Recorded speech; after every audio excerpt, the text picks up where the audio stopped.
Blanche-Neige de Jacob et Wilhelm Grimm.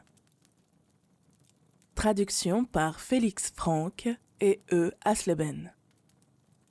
Tiré des contes allemands du temps passé, 1969. Narratrice, Calu.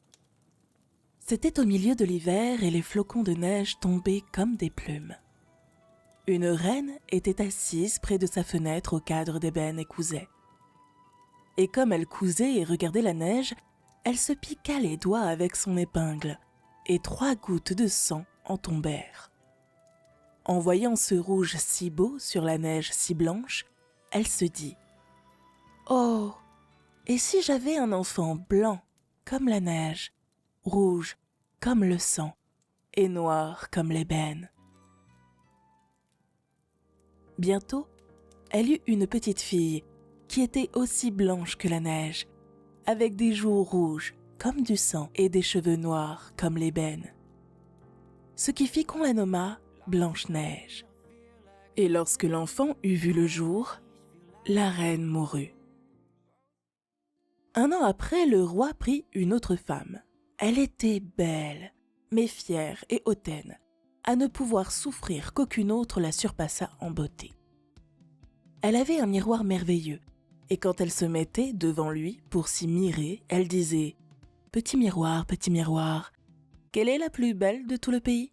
Et le miroir répondait « Madame la reine, vous êtes la plus belle. » Alors elle était contente, car elle savait que le miroir disait la vérité. Mais Blanche-Neige grandissait et devenait toujours plus belle. Et quand elle eut 7 ans, elle était aussi belle que le jour, plus belle que la reine elle-même.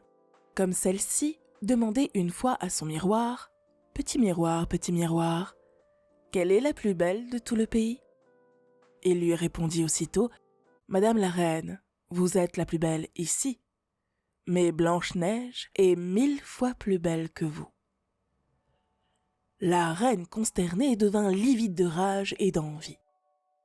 Depuis ce moment, la vue de Blanche-Neige lui bouleversa le cœur, tant la petite fille lui inspirait de haine. L'envie et la jalousie ne firent que croître en elle, et elle n'eut plus de repos ni jour ni nuit.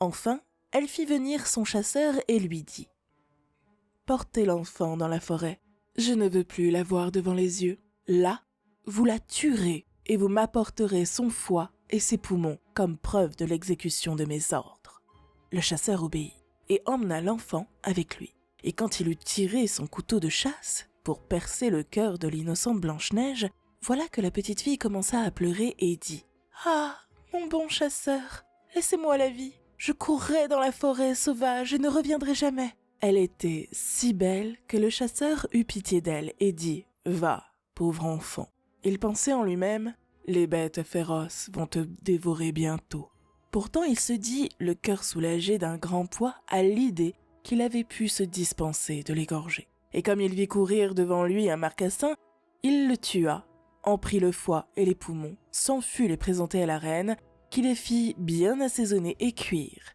Et la méchante femme crut manger la chair et le sang de Blanche-Neige. Pendant ce temps, la pauvre enfant errait toute seule dans l'épaisse forêt. Et elle avait si grand peur qu'elle regardait d'un air inquiet tous les arbres et toutes les feuilles, ne sachant où trouver du secours. Puis, elle se mit à courir sur les pierres pointues et sur les épines. Et les bêtes féroces bondissaient à côté d'elle, mais sans lui faire aucun mal. Elle courut aussi longtemps que ses pieds purent la porter, jusqu'à la brune.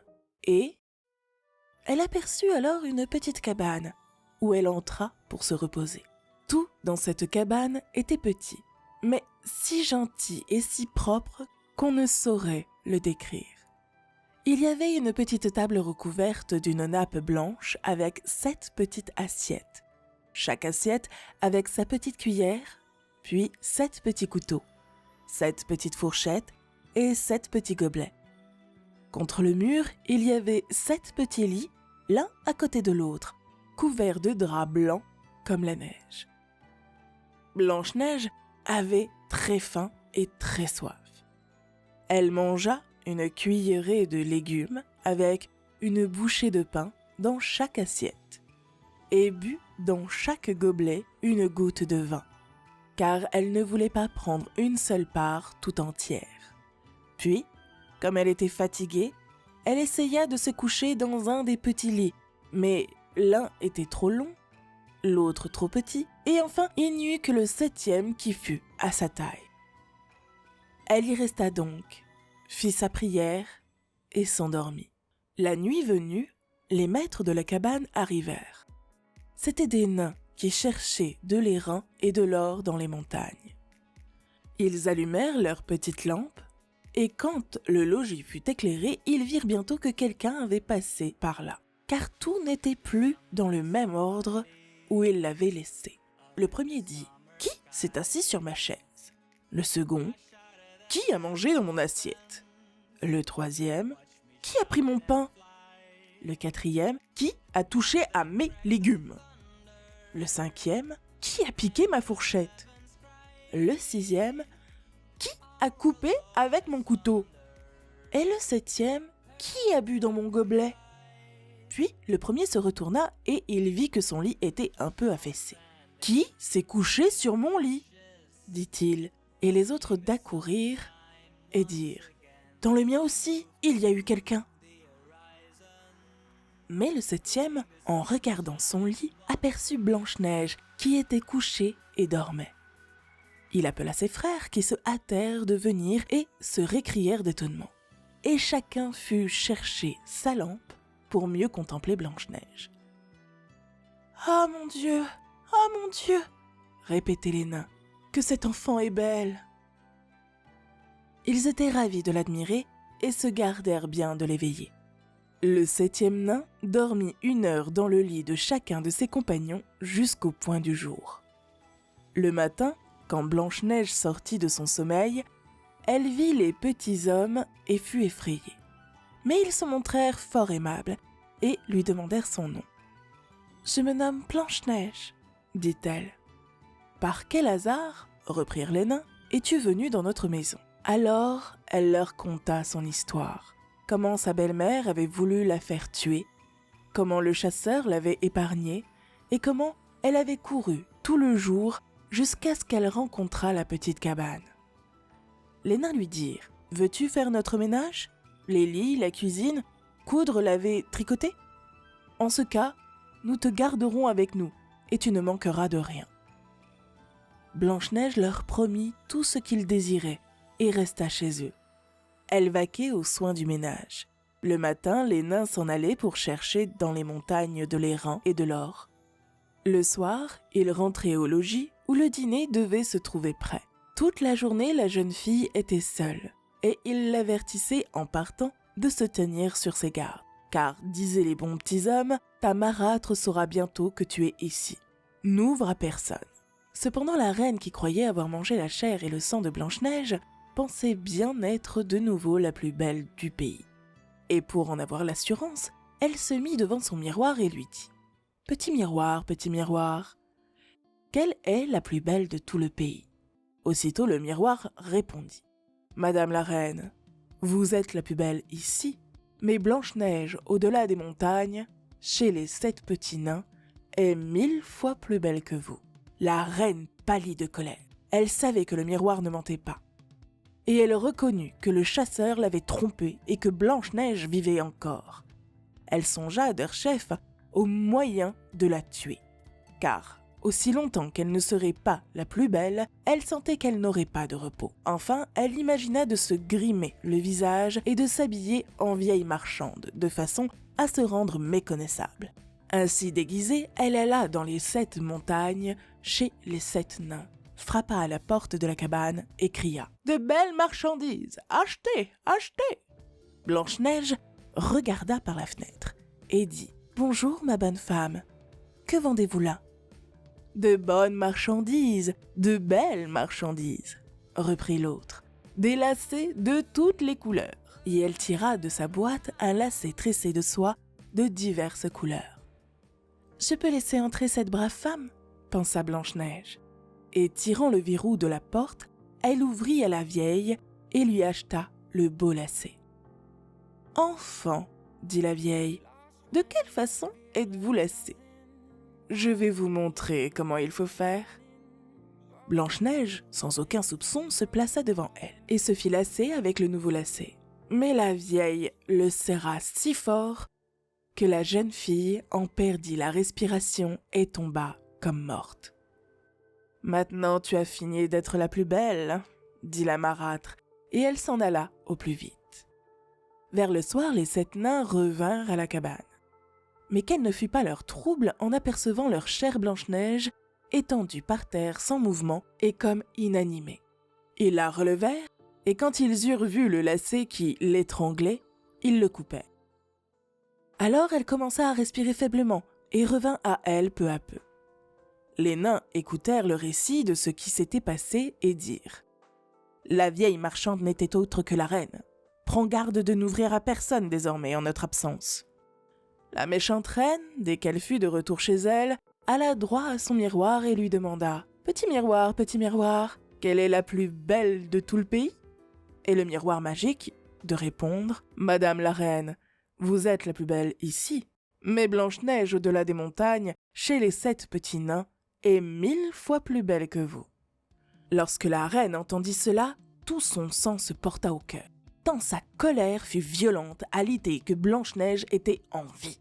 « À présent, dit-elle, il faut que je trouve un moyen infaillible de la perdre. » Et, avec son art de sorcière, elle fabriqua un peigne empoisonné. Puis, elle se déguisa de nouveau sous la figure d'une autre vieille bohémienne. Elle s'en fut, par les 7 montagnes, chez les 7 nains, frappa à la porte et dit « Bonne marchandise à vendre, achetez !» Blanche-Neige regarda par la fenêtre, mais elle répondit « Je ne dois faire entrer personne. Passez votre chemin. »« On vous permettra bien de regarder seulement, » répartit la vieille, qui tira le peigne empoisonné et le mit sous les yeux de la jeune fille. Il plut tellement à celle-ci qu'elle se laissa entraîner à ouvrir la porte. Lorsqu'elle eut acheté le peigne, la vieille dit « Attends, je vais te peigner comme il faut. » La pauvre Blanche-Neige, sans nulle méfiance, laissa faire la vieille. Mais à peine avait-elle entré le peigne dans les cheveux de sa victime que le poison commença à agir et que la jeune fille tomba, froide, par terre, comme frappée de mort. « Eh bien, ma belle, » dit la vieille en ricanant, « cette fois, c'en est fait de toi. » Puis, elle sortit. Par bonheur, le soir approchait, et c'était l'heure du retour des nains. En voyant Blanche-Neige étendue ainsi, ils pensèrent tout de suite à sa belle-mère et cherchèrent partout la cause de ce qui venait d'arriver. Ils mirent la main sur le peigne empoisonné, et à peine l'eurent-ils retiré que Blanche-Neige reprit connaissance et raconta ce qui avait eu lieu. Les nains lui recommandèrent plus vivement que jamais de ne laisser pénétrer personne jusqu'à elle. Tandis que la charmante enfant triomphait pour la 3e fois de ses embûches, la reine dans son palais consultait le miroir suspendu au mur. « Miroir, petit miroir, quelle est la plus belle de tout le pays ?» Et comme naguère, il répondit « Madame la reine, vous êtes la plus belle ici, mais Blanche-Neige au-delà des montagnes chez les 7 petits nains est 1000 fois plus belle que vous. » Lorsque la marâtre entendit cette nouvelle réponse, elle trembla de fureur. « Blanche-Neige mourra !» s'écria-t-elle, « quand il devrait m'en coûter la vie. » Puis, elle s'enferma dans une chambre secrète où personne n'entrait, et y prépara une pomme empoisonnée. Superbe à voir, blanche et rose de peau, fraîche à croquer. Cette pomme avait le pouvoir de tuer quiconque en goûterait un morceau. Lorsqu'elle l'eut bien apprêtée, la reine se peignit la figure et, déguisée en paysanne, retourna dans les 7 montagnes, au pays des 7 nains. Parvenue à la cabane où demeurait Blanche-Neige, elle frappa et la jeune fille mit la tête à la fenêtre. « Je ne dois laisser entrer personne, » dit-elle. « Les nains me l'ont défendu. »« Soit, » répliqua la paysanne, « cela m'est égal. On m'achètera mes pommes ailleurs. Tenez, en voici une, je vous la donne. »« Non, » dit Blanche-Neige, « je ne dois rien prendre. »« Auriez-vous peur de quelque poison ?» dit la vieille femme. « Regardez, voici ma pomme coupée en 2 moitiés. Mangez la rouge et moi je mangerai la blanche. » Mais la pomme était préparée avec tant d'art que le côté rouge seul était empoisonné. Blanche-Neige avait bien envie de la belle pomme, et lorsque la paysanne se mit à en manger la moitié, la pauvre petite ne put y tenir davantage. Elle tendit la main et prit la moitié où se trouvait le poison.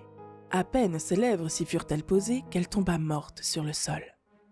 La reine la considéra avec des yeux terribles, rit aux éclats et dit « Blanche comme neige, rouge comme sang, noire comme l'ébène, cette fois-ci les nains ne te réveilleront point. » Et lorsqu'elle interrogea son miroir, selon sa formule habituelle, « Petit miroir, quelle est la plus belle de tout le pays ?»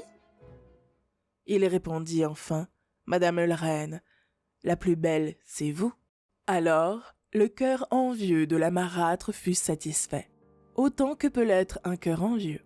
Les nains, en arrivant à la maison, le soir trouvèrent Blanche-Neige étendue encore une fois par terre, sans haleine et sans mouvement. Ils la relevèrent, cherchèrent la cause de ce nouveau malheur, la desserrèrent, peignèrent ses cheveux et lui lavèrent le visage avec de l'eau et du vin. Mais rien n'y fait, la pauvre enfant était morte et resta morte. Ils la couchèrent dans une bière et se mirent tous les 7 autour d'elle, veillant et pleurant pendant 3 jours. Puis, ils voulurent l'enterrer, mais elle avait si bien l'air d'une personne vivante, tant ses joues étaient fraîches et roses, qu'ils se dirent « Nous ne pouvons la mettre dans la terre noire !» Et ils lui firent un cercueil de verre pour qu'on pût la voir de tous côtés, l'ensevelirent dedans et écrivirent dessus en lettres d'or qu'elle était fille de roi et se nommait Blanche-Neige.